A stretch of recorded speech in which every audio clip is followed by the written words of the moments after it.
He waited for the worst moment of her life. And then he made it worse. She was standing at her father's grave, 7 months pregnant, holding a white rose. The casket hadn't been lowered yet. Mourners were still crying. And her husband stepped beside her, not to hold her, not to comfort her. He pressed a manila envelope into her hands. Divorce papers, signed, dated, highlighted where she needed to sign. His attorney needed them by Friday. 5 days. He gave her 5 days to end a 6-year marriage while burying the man who raised her and carrying a child who would never meet its grandfather. She looked down at the papers. Her hands were still dirty from throwing earth onto her father's casket. The soil smudged the first page, right across her husband's signature. But here is what he didn't know. Here is what nobody knew. She was a lawyer. She read every single word.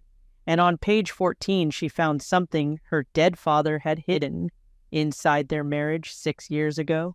A clause. A trapdoor. A weapon disguised as fine print.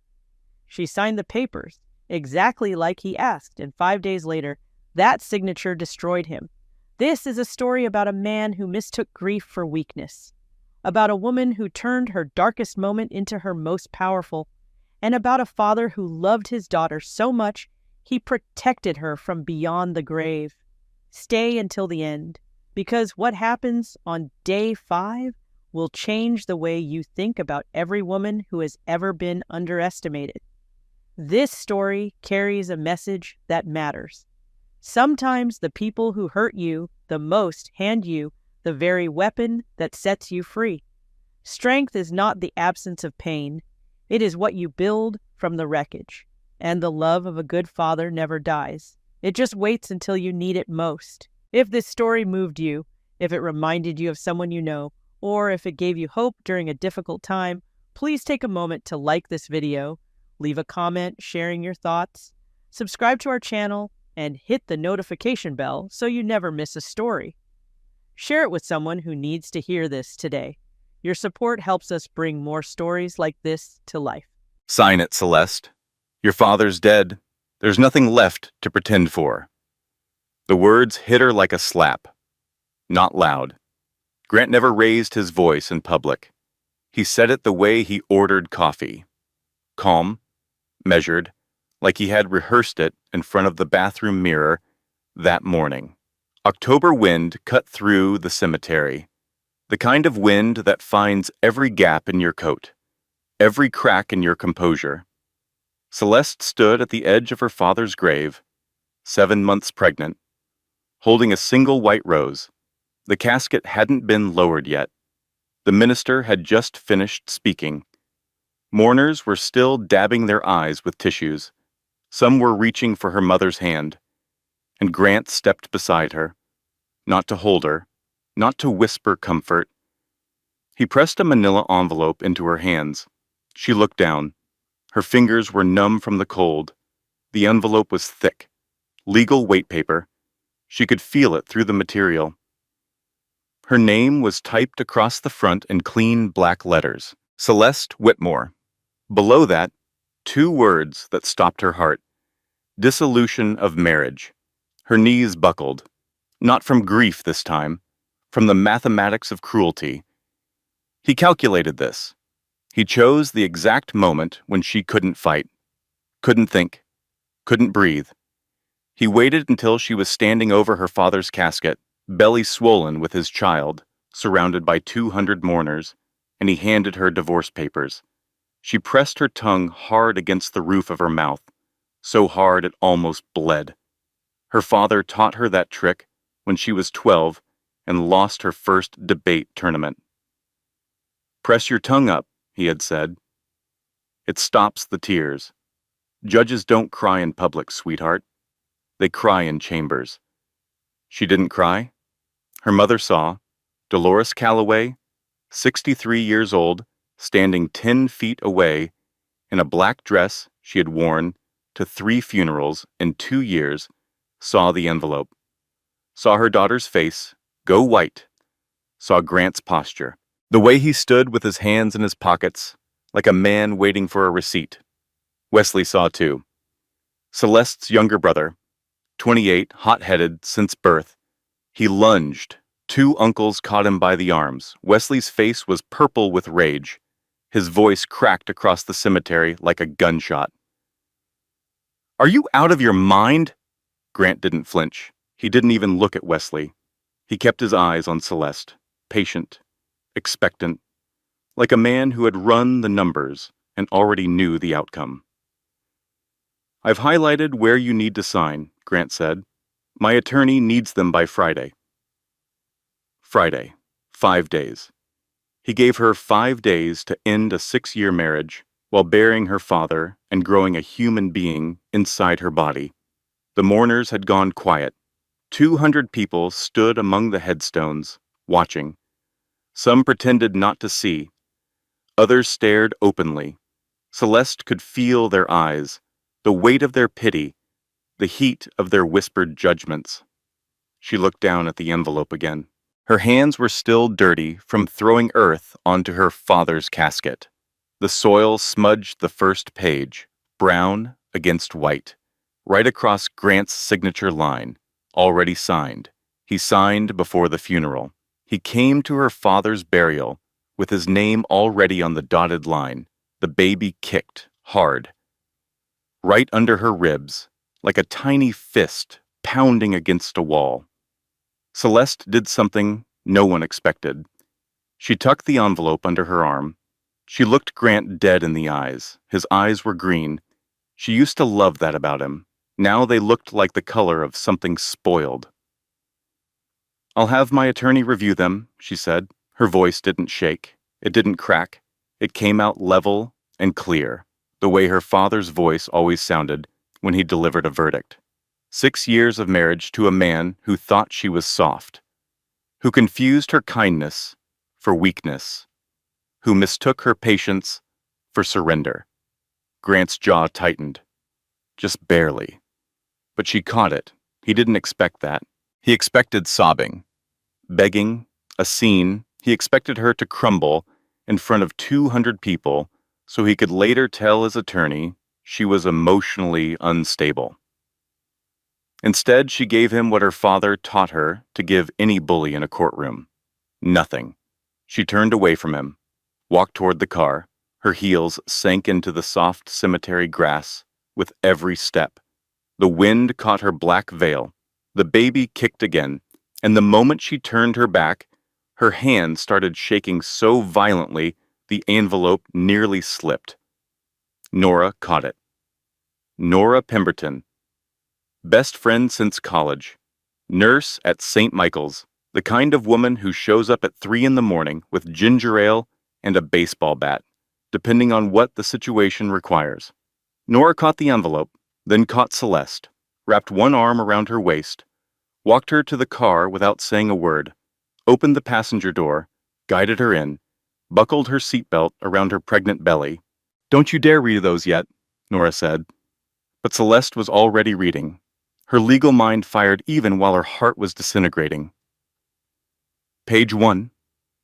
Irreconcilable differences. Page 4. Asset division. Page 9. Custody provisions. He wanted joint custody. Of course he did. Not because he wanted the baby. Because it looked better in court. Page 14. Clause 7b. She stopped breathing. Not from pain this time. From recognition. She knew that clause. She knew the handwriting in the margin notes of the prenuptial agreement attached as Exhibit C. Small, precise print.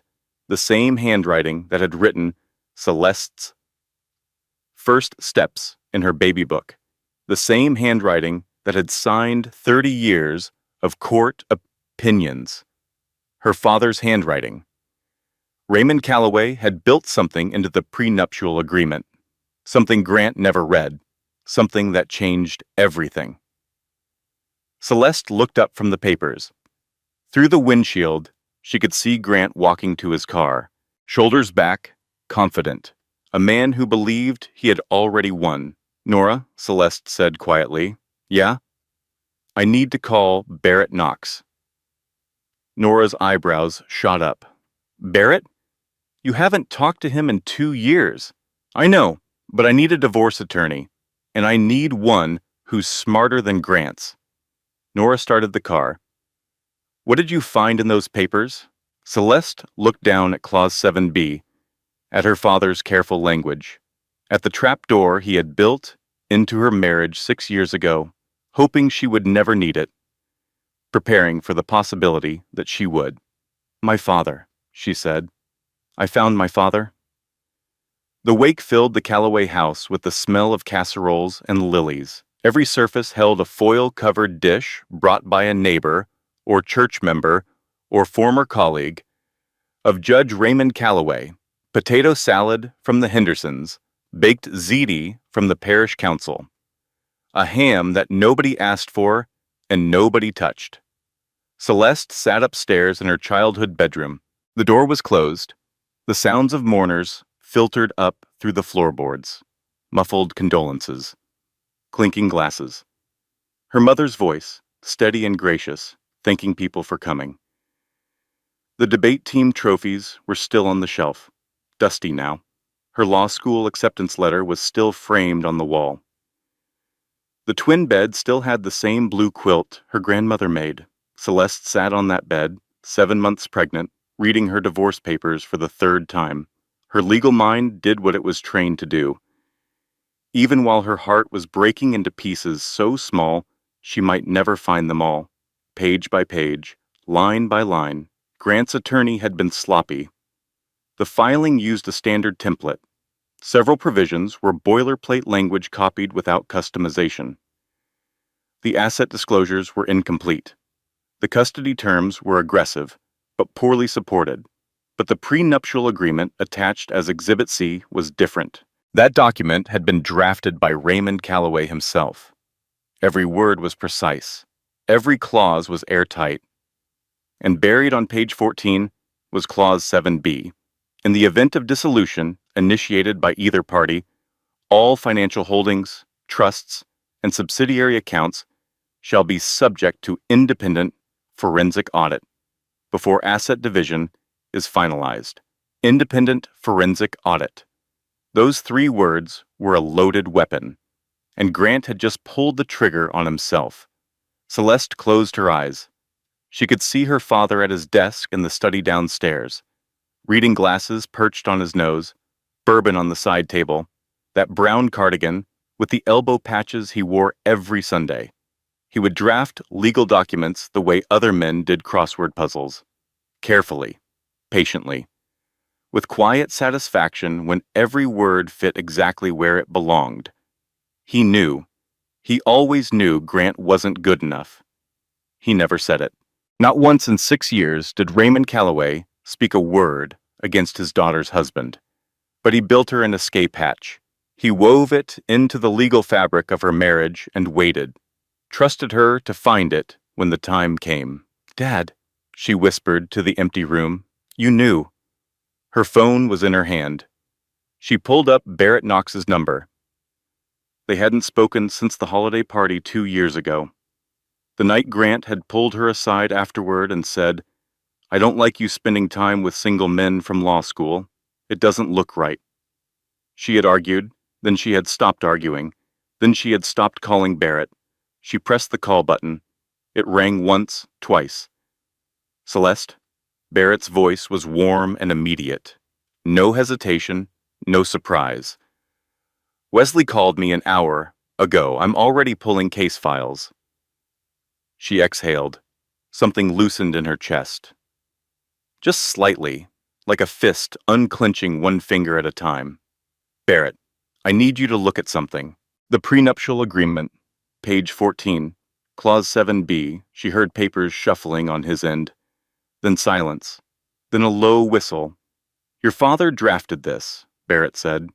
It wasn't a question. Yes.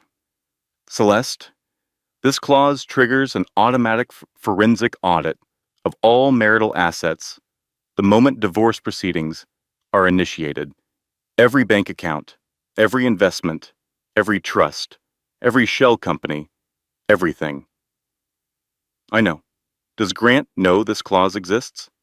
Grant didn't read past page 1 of the prenup, He told me on our wedding night that prenups were just formalities. He signed it like it was a parking ticket. Barrett was quiet for a moment. Then he said, "How fast can you get me the complete financial records you have access to?" "I can have them to you by morning." "Good, because I found something in Grant's public filings that doesn't add up. And if this clause does what I think it does, we're about to find out exactly what your husband has been hiding." Celeste rubbed her belly. The baby was moving, turning, restless. She looked at the framed acceptance letter on the wall. Georgetown Law. She graduated second in her class. She clerked for a federal appellate judge. She passed the bar on her first attempt. Then she married Grant Whitmore, and somehow, slowly, like water evaporating so gradually you don't notice the glass emptying, she had become someone who asked permission to call her friends. The baby kicked, hard, almost like an exclamation point. She laughed, quietly, for the first time in 48 hours. "Your grandfather would have liked this fight," she whispered to her belly. Barrett's voice came through the phone again. "Celeste, one more thing. Whatever you do, don't sign those papers yet. Not until I tell you. I won't." "And Celeste?" "Yes?" "I'm sorry about your father. He was the best man I ever knew." She pressed her tongue to the roof of her mouth. The trick worked. The tears didn't fall. "He still is," she said. Later that night, the house emptied. The casseroles went into the refrigerator. The lilies wilted on the dining table.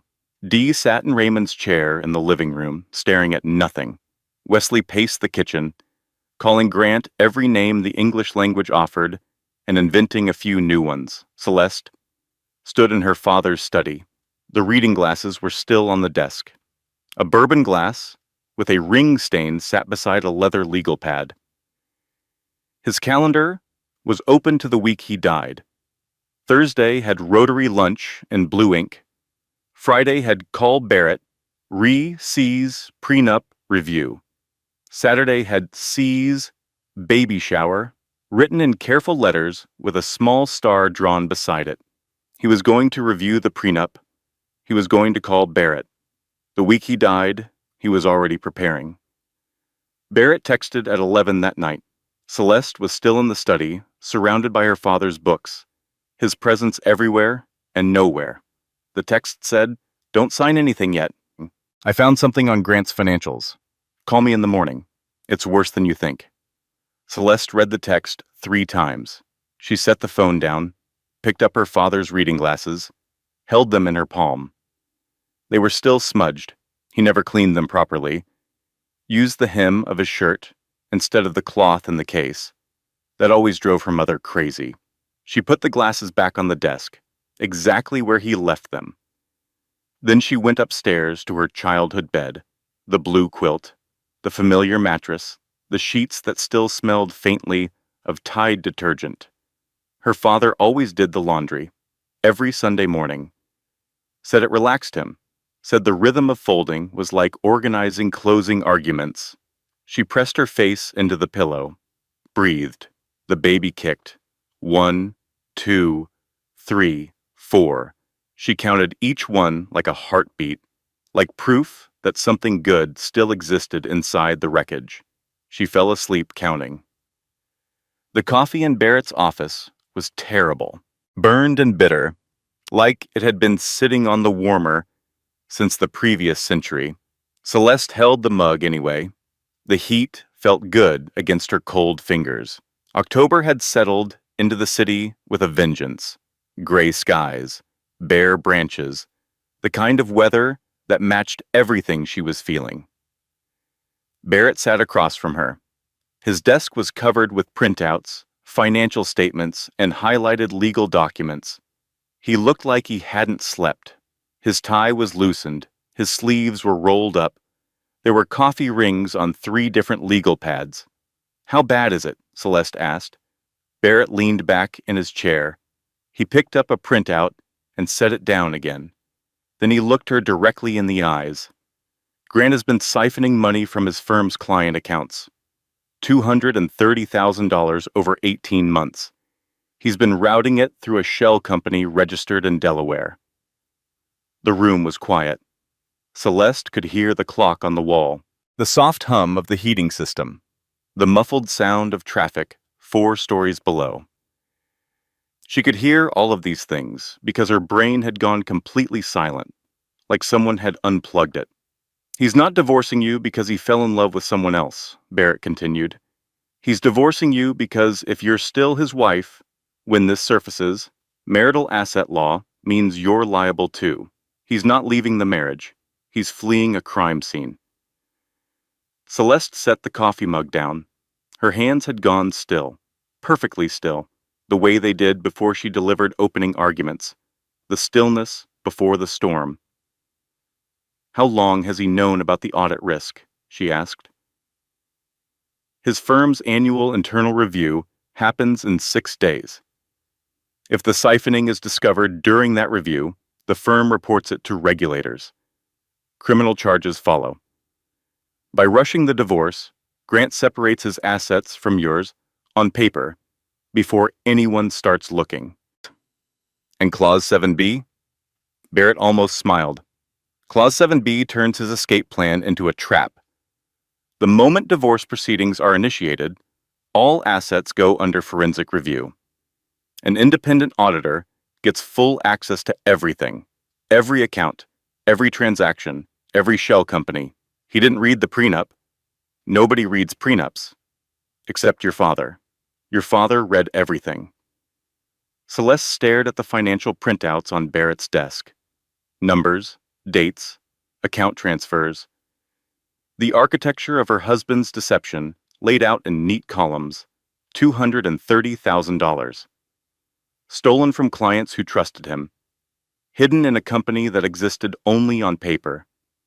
She started rearranging the pins on Barrett's desk, lining them up by size, blue, black, red. Mechanical pencil, at the end. She did this when she was processing, organizing external objects while her internal world reorganized itself. Barrett watched her do it. He didn't say anything. He remembered this from law school. The night before their contract's final, she reorganized the entire study room bookshelf by subject, then by author, then by publication date. Then she got the highest grade in the class. He wasn't just cheating on me, Celeste said quietly. He was using me. Yes, the marriage, the pregnancy, the image of a stable family, it was all cover. That's what the evidence suggests. She finished with the pens, looked up. Her eyes were dry and clear. I need to tell you something, Barrett. Something that might change the timeline. What? 6 years ago, the night before our wedding, my father took Grant into his study. They were in there for an hour. When Grant came out, he was pale. He never told me what they discussed. My father never told me either. I asked twice. Both times, Dad just said, "We came to an understanding." Barrett wrote something on his legal pad. Your father was a federal judge for 30 years. He spent his career reading people, assessing credibility, determining intent. If he wrote Clause 7B into that prenup, it wasn't boilerplate. It was specific, intentional. He saw something in Grant. He saw enough to prepare for this exact scenario. Celeste closed her eyes. A memory surfaced. 3 months before her father died. Sunday dinner at the Calloway house, roast chicken, green beans, her mother's apple pie. Her father sitting at the head of the table, casually asking her, "How are Grant's accounts looking, sweetheart?" She thought it was small talk. Her father never made small talk. Another memory, 6 months before that. Raymond, asking her if she still had her copy of the prenuptial agreement. "Just make sure you know where it is," he had said. A good lawyer always knows where the important documents are. She thought he was being his usual meticulous self. Now she understood. He was preparing her, planting signposts she would need later, trusting that when the time came, his daughter would follow the trail. The door to Barrett's office opened. Nora walked in carrying a paper bag and wearing the expression of a woman who had been awake since 5 in the morning and was ready to fight someone. "Ginger tea," Nora said, setting the bag on the desk, "and a blueberry muffin. You're eating for 2, and burned coffee doesn't count as nutrition." She looked at Barrett. "Tell me we're destroying him." Celeste looked at her best friend, then at Barrett, then at the stack of evidence on the desk. "We're doing something better," Celeste said. "We're letting him destroy himself."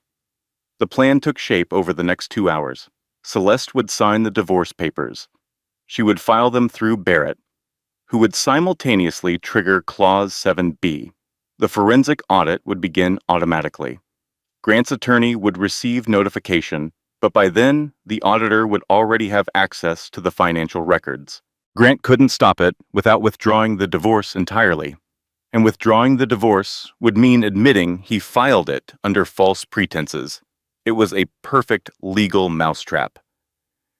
And Raymond Calloway had built it 6 years ago. "My father spent 30 years on the bench watching men like Grant," Celeste said, standing up. She placed both hands on her belly.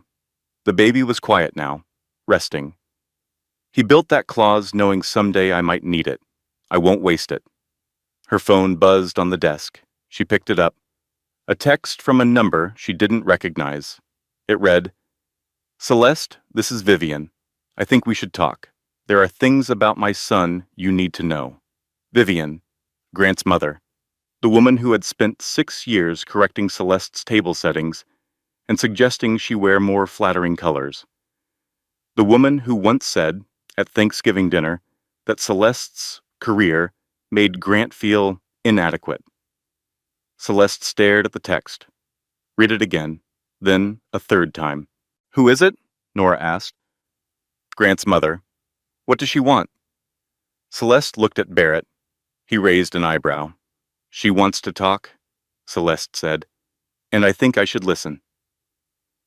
The doorbell rang at 4 in the afternoon. Dee Calloway answered it. She stood in the doorway of the house where she had lived for 37 years, the house where she had raised 2 children and loved one man and buried that man 3 days ago, and she looked at Vivian Whitmore standing on her porch.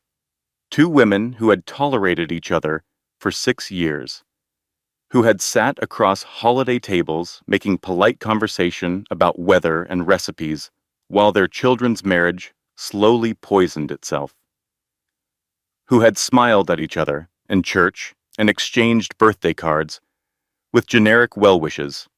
Now they stood on opposite sides of a doorway with nothing left to pretend about. Vivian looked smaller than Celeste remembered. She was wearing a gray coat, no makeup. Her hair was pulled back simply. She looked like a woman who had been carrying something heavy for a very long time and was finally ready to set it down. "Dolores," Vivian said, "I'm not here as his mother. I'm here as a woman who's been where your daughter is." Dee said nothing for a long moment. The wind blew leaves across the porch. Inside the house, the old radiator clanked the way it always did in October. Then Dee stepped aside and opened the door wider. Celeste was sitting in the living room. Nora was beside her. Wesley stood in the kitchen doorway, arms crossed, jaw tight. He looked at Vivian the way a guard dog looks at a stranger entering the yard. Vivian sat in the chair across from Celeste. She didn't take off her coat. She folded her hands in her lap. Her rings caught the light from the window. 3 diamonds on her left hand. A marriage that lasted 34 years. A marriage built on the same foundation as Celeste's. "I should have come to you sooner," Vivian said. "Years sooner. Years? I'm ashamed that I didn't." "Why now?" Celeste asked. Vivian took a breath, the kind of breath that comes before a confession, before the thing you've been holding inside finally pushes its way out. "Because Grant's father did the same thing to me, 28 years ago. Different woman, same financial games, same lies, Same cruelty dressed up as practicality. The room went silent. Even Wesley uncrossed his arms. Vivian told the story. Her husband, Charles Whitmore, had been an investment manager. Charming, successful, respected in their community, he had an affair with a woman at his firm. When Vivian discovered it, Charles didn't apologize. He restructured their finances, moved assets into accounts she couldn't access, hired an attorney who specialized in protecting wealthy men from their wives. He didn't just betray me, Vivian said. He made me complicit in my own destruction. He convinced me that leaving would ruin the children, that no one would believe me, that I should be grateful for the life he provided. She paused, looked at her hands. I stayed. I regret it every single day. Celeste watched her mother-in-law's face, the lines around her eyes, the set of her mouth. 28 years of swallowed words and suppressed rage and smiling at dinner parties while her husband sat beside his mistress. Grant watched his father do this to me, Vivian continued. He watched, he learned, and I said nothing. I let him believe it was normal. That's my fault. That's the thing I have to live with. She reached into her purse and pulled out a folder. Inside were bank statements, account numbers, a storage unit receipt, physical documents that Charles Whitmore had kept and that Vivian had found after his death 3 years ago. Grant is using the same attorney his father used, Vivian said. Same firm, same playbook. Richard Devane and Associates. They specialize in hiding assets during divorce proceedings. They've been doing it for decades. She slid the folder across the coffee table toward Celeste. There's a second bank account Grant doesn't know I know about, and a storage unit on Maple Street with physical documents. Financial records he thought he destroyed digitally, but Grant is his father's son. He keeps paper copies, just in case. Celeste took the folder, opened it. Inside were photocopied bank statements showing transfers to an account she had never seen. The amounts were significant, $30,000 here, $45,000 there, spread across 16 months. Vivian reached into her purse again. This time she pulled out a photograph. It was Grant as a toddler. Blonde curls, green eyes, smiling at the camera with pure, uncomplicated joy. The kind of photograph every mother keeps. The kind that breaks your heart when you realize who that child became. Vivian looked at the photograph, then at Celeste's pregnant belly. Her eyes filled with tears for the first time. Make sure this one knows a different kind of man, she said. She held out the photograph. Celeste took it. Their hands touched. Both were shaking. The moment hung in the air. Two women connected by a man who had failed them both. Grandmother and mother of a child who hadn't been born yet. The past and the future, meeting over a coffee table, covered in evidence of betrayal. Dee appeared in the doorway carrying a tray with tea. She set it down without a word, poured 4 cups, handed one to Vivian. Their eyes met. Something passed between them. Not friendship, not forgiveness, understanding. After Vivian left, Wesley exploded. I'm going over there tonight. I'm going to look him in the face and tell him exactly what kind of man he is. Celeste shook her head. Wes. No.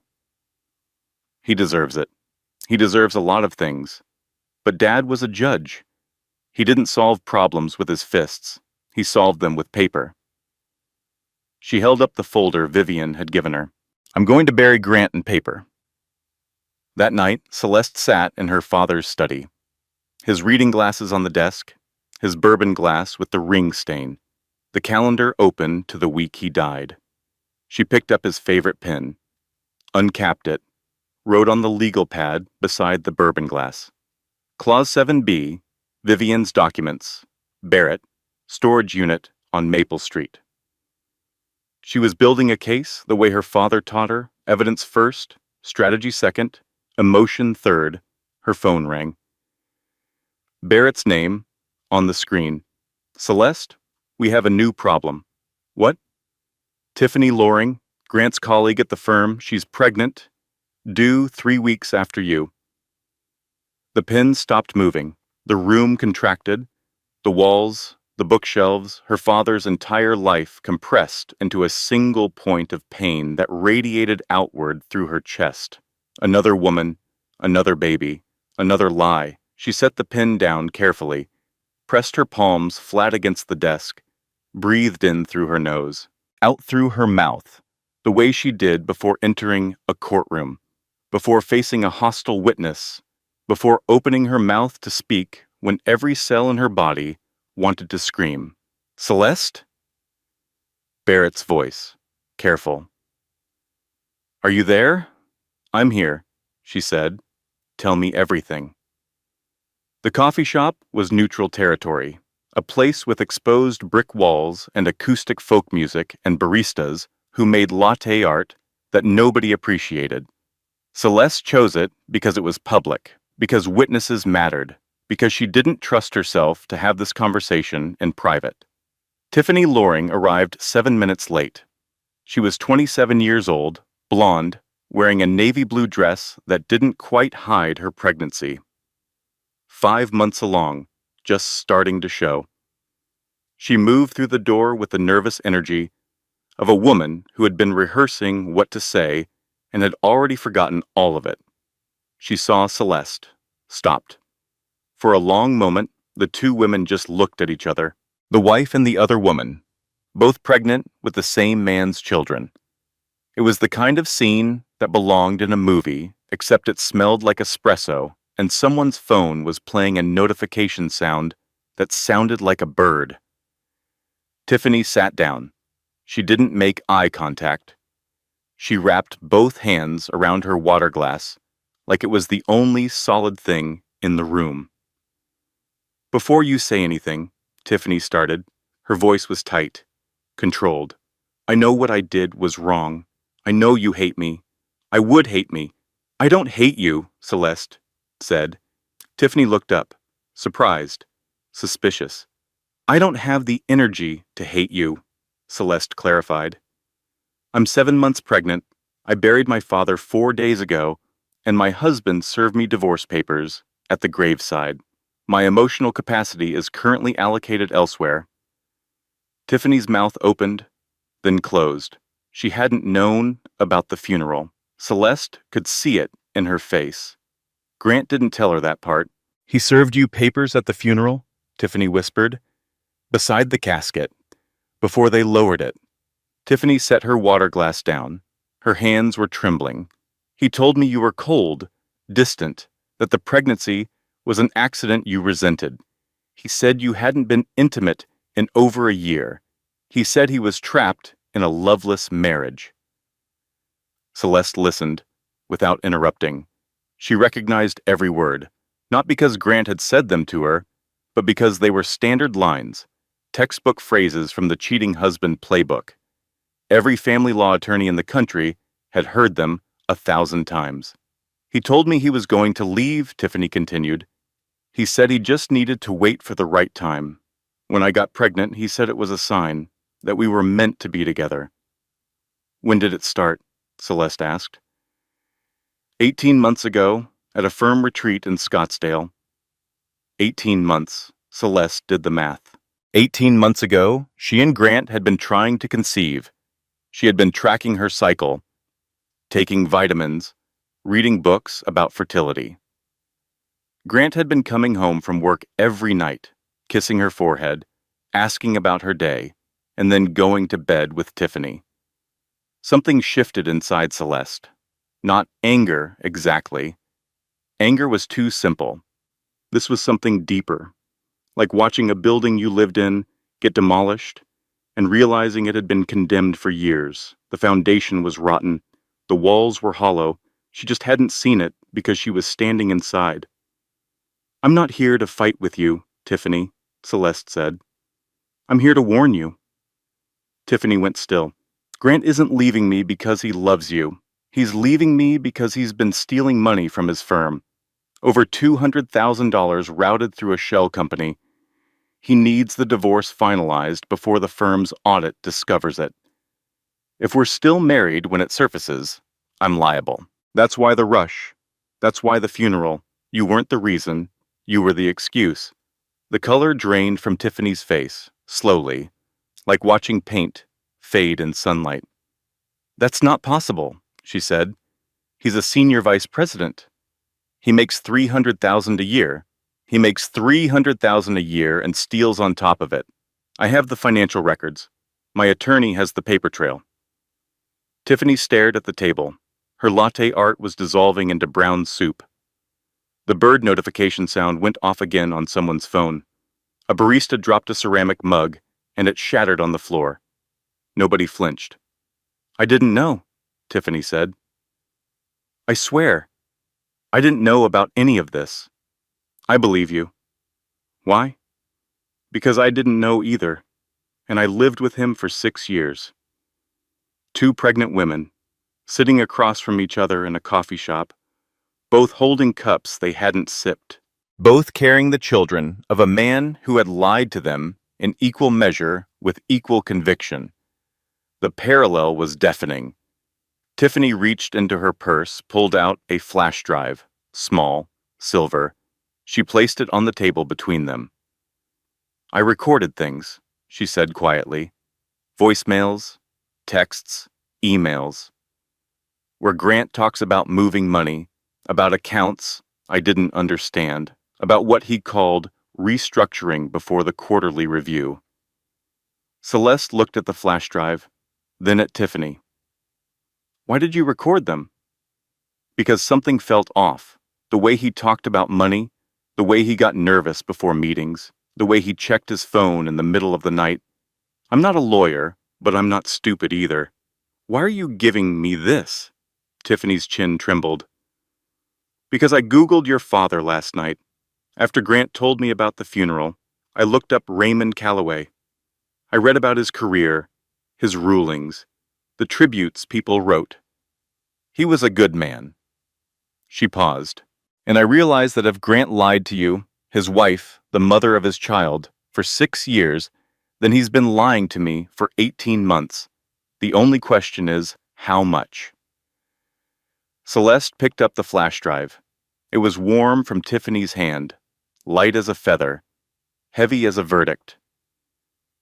Thank you, Celeste said. Don't thank me. I'm not doing this for you. I'm doing it for me, and for this baby who's going to need a father who either exists or doesn't. I can't raise a child in the gray area. Celeste nodded. She understood gray areas. She had lived in one for 6 years. They stood at the same time, awkwardly, the way 2 pregnant women do, with the physics of balance working against them. Tiffany gathered her purse, hesitated. He told me I was the love of his life, Tiffany said. Celeste almost laughed, not cruelly, sadly. He told me that too, every morning. While brushing his teeth, for 6 years, she watched Tiffany walk out of the coffee shop, into the October cold, a 27-year-old woman who had believed a fairy tale and was now waking up inside a crime report. Celeste sat back down, alone at the table, 2 untouched cups of tea, the flash drive in her hand. She turned it over between her fingers. I didn't lose a husband, she whispered to no one. I lost a lie I was living inside. The barista came to clear the table. Asked if she wanted anything else. Celeste looked up at him. Young, 22 maybe, earnest face, probably working his way through college. No, she said. I have everything I need. That night, Barrett had the prenup clause, Vivian's documents, Tiffany's flash drive, and the public financial filings. The case was no longer a theory. It was a structure. Solid, documented, airtight. Celeste was reviewing documents at the kitchen table of her childhood home. Midnight. Her mother was asleep. Wesley was in the guest room. The house was quiet except for the old radiator and the wind outside. She reached for her water glass and knocked a stack of papers off the table. As she bent to pick them up, something caught her eye. Her father's desk, the bottom drawer, slightly open. She walked over, pulled the drawer open. Inside were files, case notes, old receipts, and at the bottom, an envelope, white, sealed, her name written across the front in her father's handwriting. Celeste. Personal. Dated 2 weeks before he died. Her hands trembled as she picked it up. She held it to the light, turned it over. The seal was unbroken. He wrote it, sealed it, and put it in the drawer, waiting for her to find it when she needed it. She didn't open it, not yet. She pressed it against her chest, closed her eyes, listened to the house creak in the wind, listened to the baby move inside her. Some things needed the right moment. Her father had taught her that too.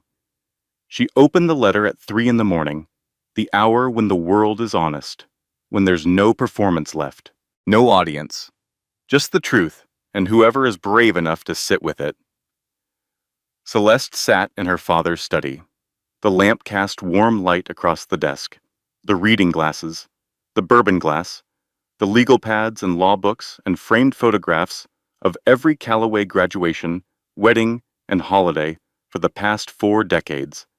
She broke the seal, unfolded the letter, her father's handwriting, small, precise, the same careful print he used for court opinions and grocery lists and birthday cards and everything in between. My darling girl. She pressed her hand over her mouth, those 2 words. His voice, she could hear it, deep and steady and certain, the voice that read her bedtime stories and quizzed her for the bar exam and told her she was the finest attorney he had ever trained, including himself. If you're reading this, I'm gone, and something has gone wrong in your life that brought you to my desk looking for answers. I don't know what it is, but I know you. You'll handle it the way I taught you, with evidence, with patience, with dignity. Her eyes blurred. She blinked. The words swam and reformed. The prenup is your armor. Barrett is your sword. Your mother is your shield. And you, Celeste, are the judge now. Rule wisely, rule fairly, but rule in your own favor for once. She turned the page. There was more. I spent 30 years watching people sit in my courtroom. Husbands and wives, parents and children, business partners and former friends. I learned one thing above all others. The people who survive are not the ones who are strongest. They are the ones who know when to stop fighting someone else's battle and start fighting their own. The letter ended with 4 words. Love, Dad. Always. Forward. Forward. His word. His philosophy. His answer to every setback. Every failure. Every closed door. Don't look back. Don't stand still. Forward. Celeste broke. Not quietly. Not gracefully. Not the way women break in movies, where a single tear slides down a perfect cheek. She broke the way real people break. Ugly, loud, complete. She slid off the chair, onto the floor of the study, clutching the letter, and she sobbed. Deep, wrenching sobs that came from a place below her stomach, below the baby, below everything she thought she understood about herself. I needed you here for this, Dad. She was talking to the room, to the books, to the glasses on the desk, to the man who wasn't there. I needed you, not a letter, not a clause, you. I needed you to tell me I'm going to be okay. I needed you to sit across from me and look at me with those eyes and tell me that I'm enough. The baby kicked. Hard. The hardest kick yet. Like a small foot slamming against a wall. Like a tiny person inside her saying, I'm here, I'm here, I'm here. She pressed both hands against her belly. The kicks continued. Rhythmic, insistent. Okay, she whispered. Okay, I hear you. She lay on the floor of the study. The carpet was old, beige, stained in the corner where Wesley spilled grape juice in 1997. The ceiling had a crack that had been there since Celeste was 14. The house breathed around her, old wood and old memories and the faint smell of her father's bourbon. At dawn, Dee found her, asleep on the floor, the letter clutched in one hand, the other hand on her belly. Dee didn't wake her. She went to the closet, pulled out Raymond's brown cardigan, the one with the elbow patches, the one that smelled like Old Spice and legal briefs and Sunday morning laundry. She draped it over her daughter, tucked the edges around her pregnant belly. Then she sat in Raymond's chair, the chair that still bore the impression of his body, and she watched her daughter sleep.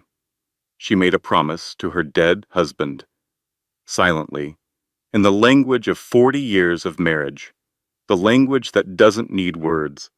I'll hold it together, Ray, for her, for the baby, for all of us. When Celeste woke, the light had changed, golden, morning. She was still on the floor. The cardigan was around her shoulders. Her mother was in the chair. Mom, I'm here. He left me a letter. I know. I saw it. He knew about Grant? Dee was quiet for a long time. Then she said, Your father knew about everyone, sweetheart. That was his gift and his burden. Celeste sat up. Her back ached. Her eyes were swollen. Her hair was a disaster. She looked like a woman who had spent the night crying on a floor, which is exactly what she was. Her phone buzzed on the desk. A text from Grant. I've spoken with my attorney. If you don't sign by Friday, I'll pursue full custody. I'll argue emotional instability, grief, hormones. I have witnesses who saw you at the funeral. You could barely stand. Is that the kind of mother a judge would trust with a newborn? Celeste read the text, read it again. Each word was a small, precise blade designed to find the soft parts, the vulnerable places, the fears she hadn't spoken out loud. Am I unfit? The thought crept in. I'm sleeping on floors, crying at 3 a.m. My hands won't stop shaking. My father is dead and my husband is a criminal, and I'm growing a baby inside a body that feels like it's falling apart. She stood up, walked to the bathroom, looked in the mirror. Pregnant, exhausted, mascara smudged from 2 days ago, hair tangled, eyes red. She whispered to her reflection, Who am I without him? Then quieter, Who was I with him? The second question was worse, because the answer was clear. She was less. With Grant, she was less. Less confident, less ambitious, less herself. He had trimmed her down so gradually she didn't notice. A comment here about her career, a suggestion there about her friends. A slow, patient diminishment disguised as love. She turned on the bath. Hot water. Steam rising. She climbed in fully clothed. Black sweater, maternity leggings, socks. She sat in the tub as the water rose around her. It soaked through her clothes. Warm, heavy, like being held by something that didn't need anything from her. She sat there as the water cooled. Didn't cry, didn't think, just existed. Her belly rose above the waterline like a small island. The baby was still. Sleeping probably. Even babies need rest from the weight of their mother's grief. Nora found her an hour later, didn't gasp, didn't panic, didn't ask what she was doing sitting in a cold bathtub, in her clothes at 8 a.m. Nora just sat down on the bathroom floor, reached over the edge of the tub, took Celeste's hand. They stayed like that. 2 women in a bathroom, one wet and broken and pregnant, one sitting on cold tile holding her friend's hand. No words, no advice, no platitudes. Sometimes love isn't words. It's sitting on a bathroom floor at 8 a.m. and not asking questions. Celeste's phone rang. Nora reached over and picked it up from the sink counter, looked at the screen. Barrett, she said. Celeste took the phone with her wet hand. Barrett. Celeste, listen to me carefully. Grant's attorney just contacted me. They know about the audit clause. Grant is trying to withdraw the divorce filing before we can execute it. We have 48 hours. The water in the tub was cold now. Celeste stood up. Water streamed from her clothes onto the floor. She stepped out of the tub, looked at Nora, looked at herself in the mirror. Wet, wrecked, pregnant, alive. Then we have 48 hours, she said. Let's not waste them. 48 hours. That was the window. Grant's attorney had discovered the audit clause and was preparing an emergency motion to withdraw the divorce filing. If the withdrawal was granted before the forensic auditor was formally assigned, the clause would be voided. The trap door Raymond built would close, and Grant would walk away clean. Barrett worked through the night. Celeste sat in his office, wrapped in her father's cardigan, eating the crackers Nora brought every 2 hours because the baby demanded sustenance, even when its mother wanted to stop eating entirely. The forensic auditor was assigned by 9 in the morning, a man named Arthur Webb, 62 years old, former financial crimes investigator. He had served as an expert witness in Raymond Calloway's courtroom on 4 separate occasions over 15 years. He owed Raymond's memory a debt of professional respect. When Barrett called him, Arthur agreed to take the case before Barrett finished the first sentence. "Tell me what you need," Arthur said. "Everything," Barrett replied. "Every account, every transfer, every shell company, and I need the preliminary report in 48 hours. For Ray's daughter, I'll have it in 36. The clock moved. Celeste filed the signed divorce papers through Barrett's office at 10 in the morning. Clause 7B activated the moment the filing was recorded. The forensic audit was now legally mandated. Grant's attorney could contest it, but the wheels were turning. Grant didn't know, not yet. He was at his office, working, believing that his wife was home, crying into casseroles and signing documents she was too grief-stricken to read. He had built his entire strategy on the assumption that Celeste was broken, that the funeral had destroyed her, that the pregnancy made her weak, that the 5-day deadline would create panic. He was wrong about everything. At noon, Grant's attorney filed the emergency motion to withdraw. The motion landed on the desk of Judge Franklin Hale, 58 years old, family court, 30 years on the bench. He played chess with Raymond Calloway every Friday for the last decade of Raymond's life. Judge Hale read the motion. Then he read the prenuptial agreement. Then he read Clause 7B. Then he set everything down, removed his glasses, and rubbed the bridge of his nose the way judges do when they're thinking about precedent and principle and the difference between what is legal and what is right. He scheduled the hearing for 4 o'clock the following afternoon. Meanwhile, Celeste sat in her father's study. She had moved operations there. Legal pads covered the desk. Barrett called every hour with updates. Nora maintained a steady supply of ginger tea and rational perspective. Wesley stood guard at the front door like he was expecting Grant to show up, which he was. And Grant did show up. At 7 that evening, he rang the doorbell of the Calloway house like a salesman with something to pitch. Wesley opened the door, stood in the frame, arms crossed, 6 feet 2 inches of younger brother energy. "She doesn't want to see you," Wesley said. "This is between me and my wife. Your wife is my sister, and you served her divorce papers at our father's funeral. So right now, this is between you and me." "Wesley, don't be dramatic." Celeste appeared in the hallway behind her brother. She was wearing their father's cardigan. Her hair was pulled back. She looked tired and clear-eyed and absolutely certain. "Let him in, Wes." Wesley didn't move. "Wes, let him in." Wesley stepped aside, slowly, like a door opening against its will. Grant walked into the house. He looked different, smaller somehow. The confidence had thinned. His suit was wrinkled, which was something Celeste had never seen before. Grant pressed his suits every morning. That wrinkle was the first crack in the facade. "Celeste, we can work this out," he said. He used the voice, the reasonable voice, the let's be adults about this voice he used when he wanted her to feel like the emotional one. "I was hasty. The funeral. I was wrong to do that. I admit it. Let's just stop the filing and talk." "Talk," she repeated. Yes, like adults.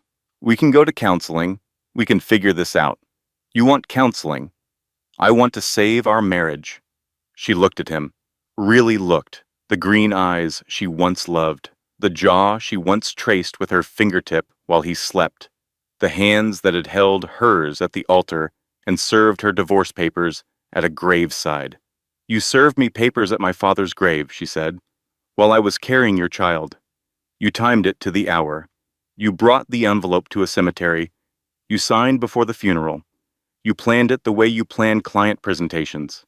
You don't get to talk this out. Celeste, you get Clause 7B. His face changed.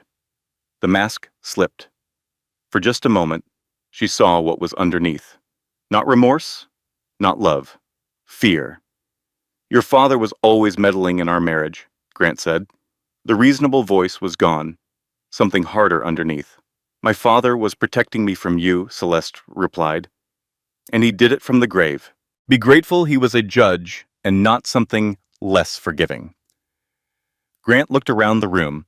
Wesley stood in the hallway, arms crossed, blocking the path to the rest of the house. Dee was in the kitchen doorway, watching silently. Nora sat on the stairs, phone in hand, probably recording. He was surrounded by the people he had underestimated, the soft ones, the emotional ones, the women and the younger brother he had dismissed as irrelevant. They were all looking at him, and for the first time, he had nothing to say. He left without closing the door. Wesley closed it for him, quietly, which was somehow more devastating than slamming it. That night, Grant tried another angle. He went to Tiffany. "Tell them you'll testify that Celeste was abusive," he said, "that she knew about us and threatened you, that she's unstable." Tiffany sat on her couch, 5 months pregnant, looking at the man she had believed in and seeing, finally, what was actually there. "I gave her the flash drive, Grant." Silence. Long, cold. The kind of silence that exists in the space between a question and an answer that changes everything. "What flash drive?" he asked. "The one with your voicemails, where you talk about the accounts and the money and what you were going to do to her in the divorce. The one where you told me exactly how much you moved and where you moved it." Grant's face went white, completely, entirely white, like someone had pulled a plug and all the color drained out at once. "You recorded me," he said. "You lied to me," she replied. "We both played the hand we were dealt." At 11 that night, Barrett called with the preliminary audit results. "Celeste, are you sitting down?" "I'm lying down. I'm 8 months pregnant and I've been standing for 12 hours. What is it?" "The number isn't 230,000. "How much?" "Over 1.2 million. And there's a second shell company in the Cayman Islands. $1.2 million. Stolen from clients. Hidden in offshore accounts. Funneled through 2 shell companies across 2 jurisdictions. This wasn't a man cutting corners. This was a criminal enterprise run out of a corner office." Celeste stared at the ceiling of her childhood bedroom. The glow-in-the-dark stars she had stuck up there when she was 9 were still faintly visible. Orion, the Big Dipper, Cassiopeia. Her father had taught her the constellations. "Barrett," she said. "Yes?" "How long until the hearing tomorrow?" 17 hours. "Good. I need to find something to wear. Apparently I'm going to court." Day 5, the day Grant demanded the papers by. The day he believed his wife would either surrender or break. Instead, Celeste stood in her father's closet at 7 in the morning, choosing a blazer. His clothes were still there. The suits, the ties, the casual weekend shirts that smelled like aftershave and grass from the lawn he mowed every Saturday. Dee hadn't been able to touch them yet. She said she would, when she was ready, but not yet. Celeste found the charcoal blazer, the one he wore for closing arguments, heavy wool, well-tailored, a small ink stain on the inside of the left cuff, where a pin had leaked during a particularly long deliberation. She put it on over her maternity dress. It was too big in the shoulders. She didn't care.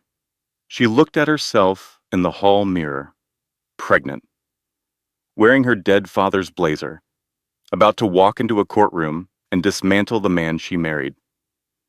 She remembered the aisle. 6 years ago. White dress, white flowers, her father beside her, his arms steady under hers. He leaned in as they walked, whispered something. She heard it but didn't understand it then. If he ever stops deserving you, you come home. This door doesn't close. She understood now. The door had never closed. The prenup, the clause, the letter, the whispered promise on the wedding day. Her father had built an entire architecture of protection around his daughter, piece by piece, year by year, and told her about none of it, because he trusted her to find it when she needed it. The courthouse was cold. The air conditioning ran year-round, regardless of season, as if the building itself wanted everyone inside to feel slightly uncomfortable. Fluorescent lights, gray carpet, the smell of old paper and coffee from the vending machine that had been broken since the previous administration. Judge Franklin Hale's courtroom was on the 3rd floor. Dark wood paneling, the American flag, the state flag. A clock that was 4 minutes fast, which everyone knew but nobody fixed because Judge Hale liked people to arrive early. Grant was already there. Navy suit, new tie. He had gotten a haircut. He looked like a Sith who had dressed for victory. His attorney, Richard Devane, sat beside him. Silver-haired, expensive watch. The kind of attorney who charged $800 an hour and was worth every penny when you were guilty. Celeste sat on the other side. Barrett beside her, the folder of evidence on the table, Vivian's documents, Tiffany's flash drive, Arthur Webb's preliminary audit report, 36 hours of forensic accounting summarized in 47 pages. Judge Hale entered. Everyone stood. He sat. Everyone sat. He read the motion to withdraw. He read the prenuptial agreement. He read Clause 7B. He looked at the documents for a long time. The courtroom was silent except for the clock that was 4 minutes fast. Then he looked at Grant's attorney over his reading glasses. Mr. Devane, your client initiated these divorce proceedings. He did so with full knowledge that a prenuptial agreement was in effect. That agreement, drafted by the late Judge Raymond Calloway, contains a clear and unambiguous provision for forensic audit upon dissolution. Your client signed this agreement. He is bound by its terms. Devane stood. Your Honor, my client wishes to withdraw the divorce filing entirely. The matter is moot if no dissolution proceeds. The matter is not moot, Judge Hale replied. The respondent has signed and filed. The proceeding has been initiated and accepted by both parties. Your client does not get to ring the bell, Mr. Devane. The gavel came down. Once, the sound echoed off the wood paneling and the gray carpet and the 4 minutes fast clock. The forensic audit will proceed as stipulated in Clause 7B. Mr. Webb has been assigned and has already begun his review. This court will reconvene in 30 days for a preliminary findings hearing. Until then, all financial assets are frozen pursuant to the audit provision. Grant's face. Celeste watched it. She had spent 6 years reading that face, studying its moods, anticipating its storms, learning when to speak and when to stay quiet. She knew every expression it could make. This one was new. This was the face of a man who had just realized that the ground beneath him was not ground at all. It was a trap door, and it was already open.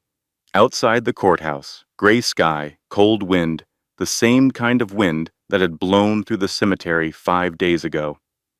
Grant caught up to her in the parking lot. "You planned this, this, he said. His voice was different now. The reasonable voice was gone. The charming voice was gone. What remained was raw, exposed. You signed knowing what would happen.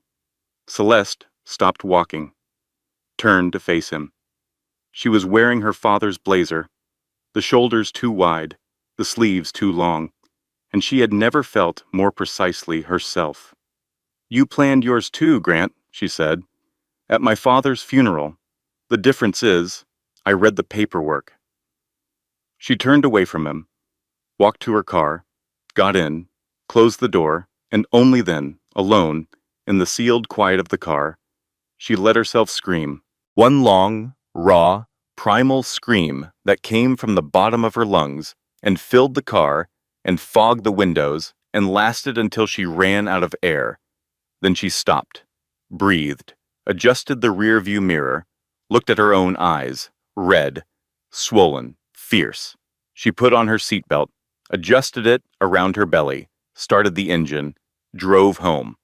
Arthur Webb delivered his full report on a Tuesday. 47 pages became 112. The numbers told a story that was almost elegant in its criminality. $1.2 million diverted from client trust accounts over 18 months. 2 shell companies, one registered in Delaware under the name Granite Holdings, the other in the Cayman Islands under the name Bayside Capital Partners. The money moved in increments designed to avoid automated detection. 23,000 here, 18,000 there, never enough to trigger a flag, always enough to build a fortune. Grant had been skimming from 7 different client accounts: retirement funds, college savings, an elderly widow's estate, a nonprofit's endowment. He took from people who trusted him with the money they couldn't afford to lose. The forensic report went to Barrett's office first, then to the firm's compliance department, then to the Securities and Exchange Commission, then to the United States Attorney's Office. Grant was terminated from his firm on a Wednesday afternoon. Security escorted him out of the building carrying a cardboard box. His access badge was deactivated before he reached the parking garage. His professional licenses were placed under review by 3 separate regulatory bodies. The irony was sharp enough to cut. If Grant had simply asked for a divorce like a normal person, at a kitchen table, with attorneys, with decency, with the basic human courtesy of not choosing a funeral, he could have negotiated, he could have hidden enough, he could have controlled the process, but he chose cruelty. He chose the funeral because he wanted her broken. He chose the 5-day deadline because he wanted her panicked.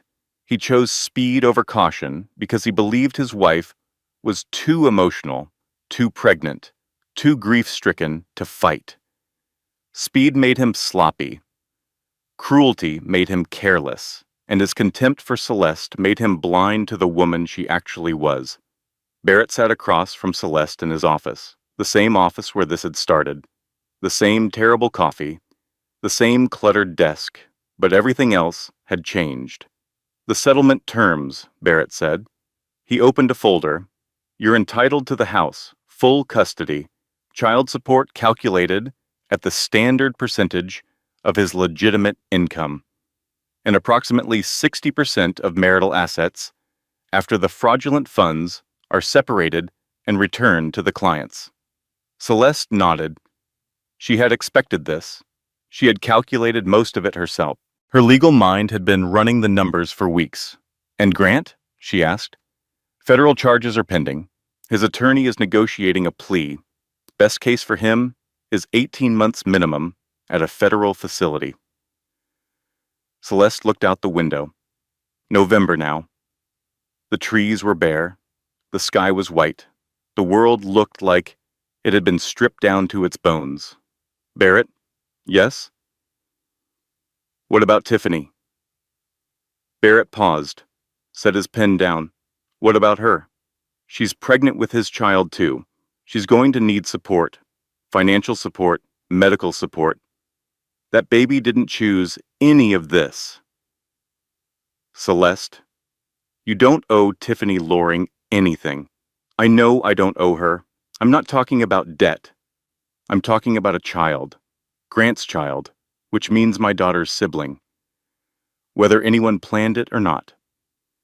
Barrett looked at her for a long time. The way he had looked at her in law school when she made an argument nobody else saw coming.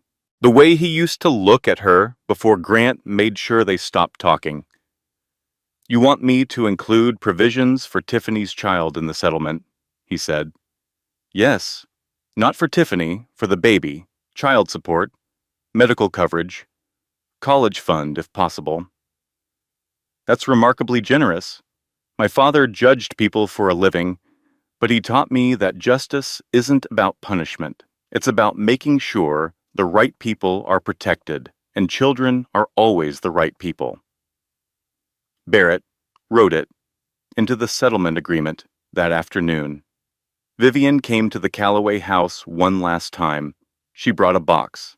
Inside were baby clothes, tiny onesies and soft blankets and knitted booties saved from Grant's childhood. Washed, folded, smelling of lavender dryer sheets. She had kept them for 28 years. I'm sorry for my son, Vivian said. She stood in the doorway. She didn't come inside this time. I'm sorry for my silence. I'm sorry it took your father dying for me to find my voice. Celeste took the box. The baby clothes were soft against her hands, small, impossibly small.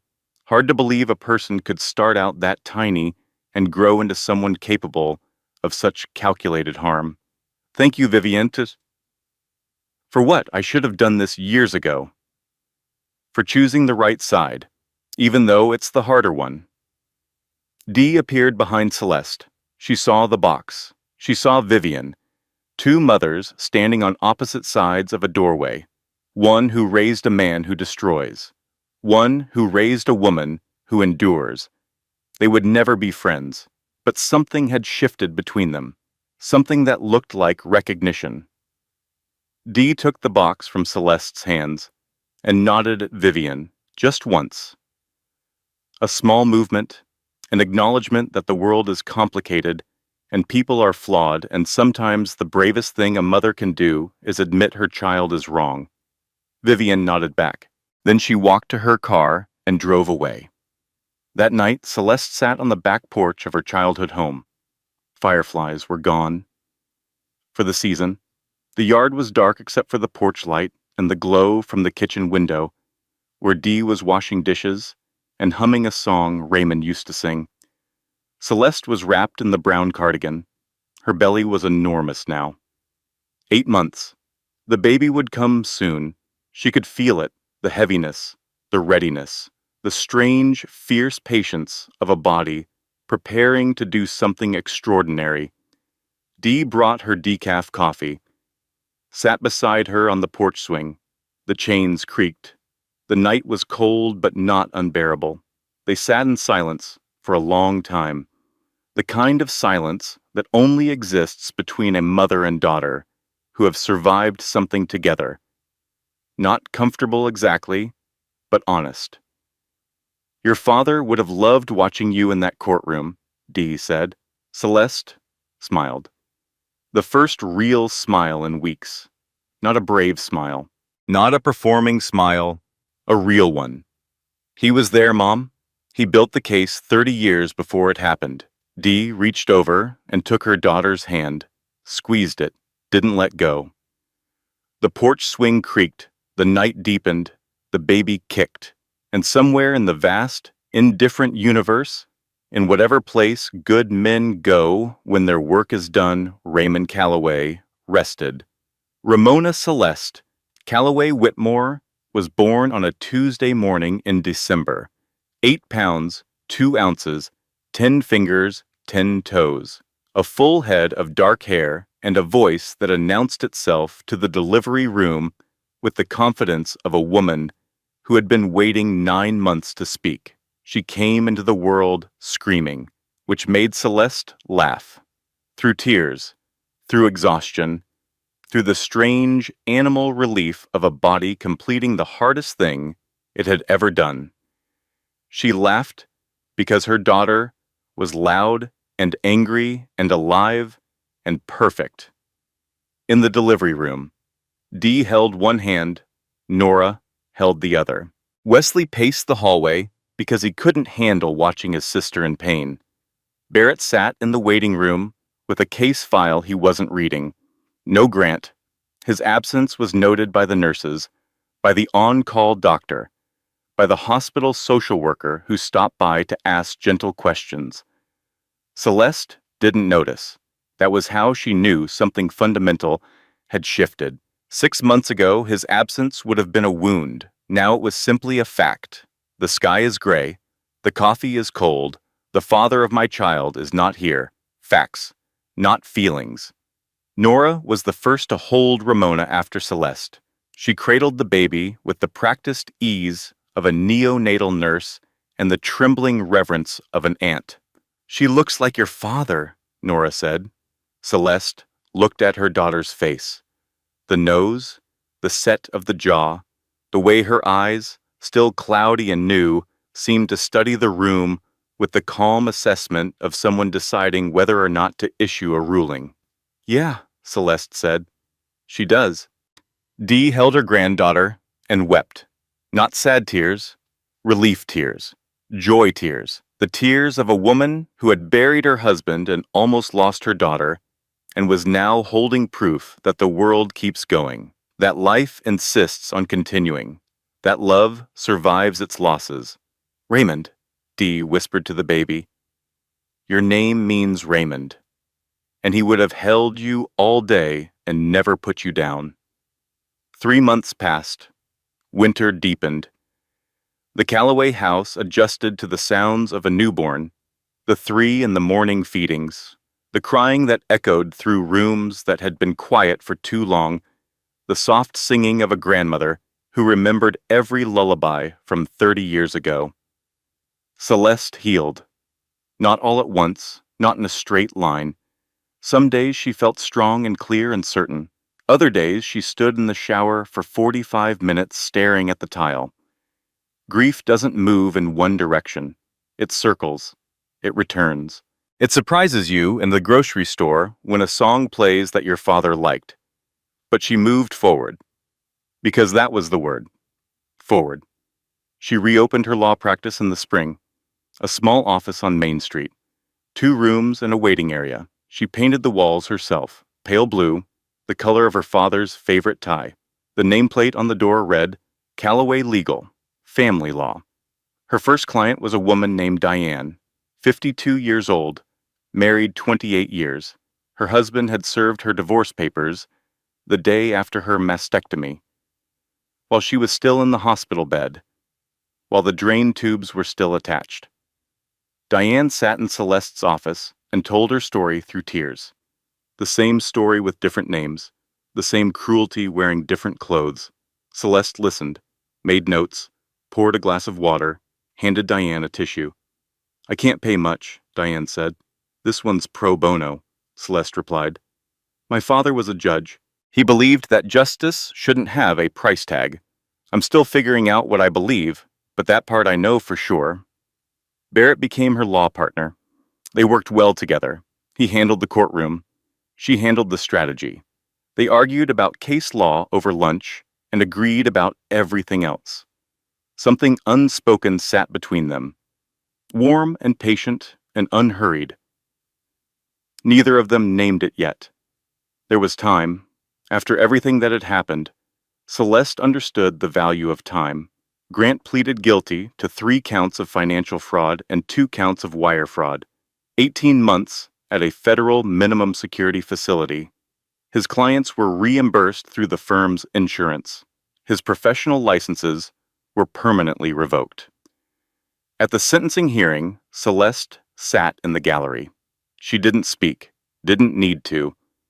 Grant looked at her once, just once, across the courtroom. She held his gaze for 3 seconds. Then she looked away. Not in anger, not in triumph, in release. Tiffany had her baby in January. A boy, 7 pounds, 6 ounces. She sent Celeste a photo through Barrett. The baby had Grant's green eyes and Tiffany's nose. He looked like every other newborn, small, bewildered, innocent.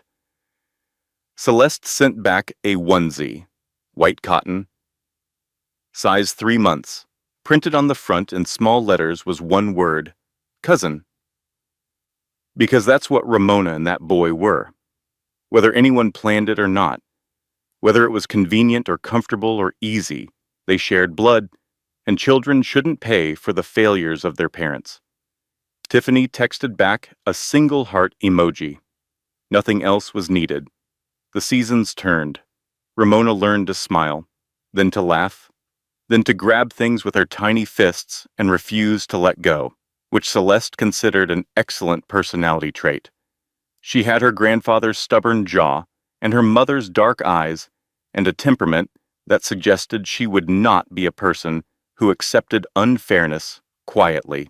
Celeste moved back into the house she and Grant had shared, not because she wanted to live in a place haunted by her marriage, but because it was hers now and she refused to let his memory claim any more of her real estate. She painted every room, new colors, new curtains, new furniture, arranged in new patterns that had nothing to do with Grant's opinions about interior design. She kept one thing from her father's house, the reading glasses. She put them on the desk in her home office, right next to her own. 2 pairs of glasses, 2 generations of Callaway lawyers. Ramona would grab them sometimes, smudge them with tiny fingerprints. Celeste never cleaned them. On the anniversary of her father's death, Celeste went to the cemetery. She brought Ramona, strapped into a carrier, against her chest. Wide eyes taking in the sky and the trees and the headstone with the name of a man she would never meet. Celeste stood at the grave, the same spot where Grant had handed her the envelope. The same ground, the same October wind, but nothing else was the same. "Hi, Dad," she said. "This is Ramona. She has your jaw and your temper and your habit of studying people like she's about to issue a ruling. She's going to be a handful. You would have loved that." The wind moved through the cemetery. Leaves drifted across the grass. Ramona made a sound, not quite a word, a declaration, addressed to the sky. "I read the letter," Celeste continued. "I found the claws. I used them both. Barrett was the sword, Mom was the shield, and I was the judge, just like you said." She paused, pressed her tongue to the roof of her mouth. But this time, she let the tears come. Not the breaking kind, the grateful kind. "You said forward, so that's what I'm doing. Forward, I opened a practice. I'm helping women who were where I was. And every time I sit at my desk, with your reading glasses next to mine, I feel you there. Not gone, just relocated." Ramona kicked her feet, grabbed a fistful of Celeste's scarf, pulled. "She's strong," Celeste said to the headstone.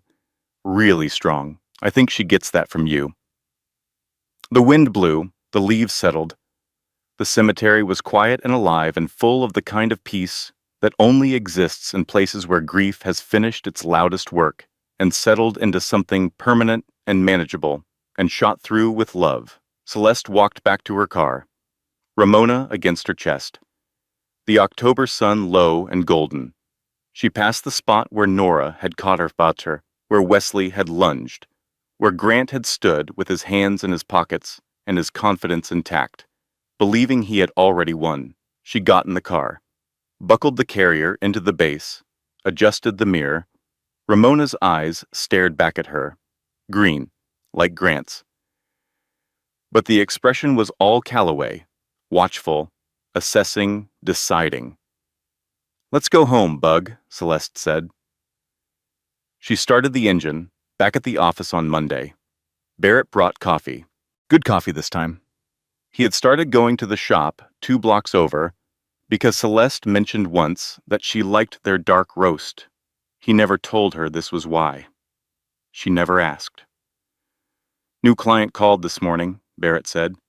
Custody dispute. Husband hiding assets through cryptocurrency. Crypto now, Celeste said. Dad would have had thoughts about that. Your dad had thoughts about everything. He did. He really did. Her phone rang. A new client. A woman crying. The words coming fast and tangled and desperate. The same words. Different story. The same fear. Different face. Celeste leaned back in her chair. Her father's reading glasses on the desk. Ramona's photo on the shelf. Barrett's coffee growing cold because they would both forget to drink it once the work started. Take a breath, Celeste said into the phone. Her voice was steady, warm, the voice of a woman who had been in the dark and found her way out and left the light on behind her. Tell me everything. Start from the beginning. On the desk, beside the reading glasses, the original divorce papers sat in a clear folder. The first page still bore the smudge of cemetery soil from the day her world changed. She kept them there, not as a reminder of what Grant did to her, as a reminder of what she did with it. The door to Celeste's office was open. It always was, just like her father promised.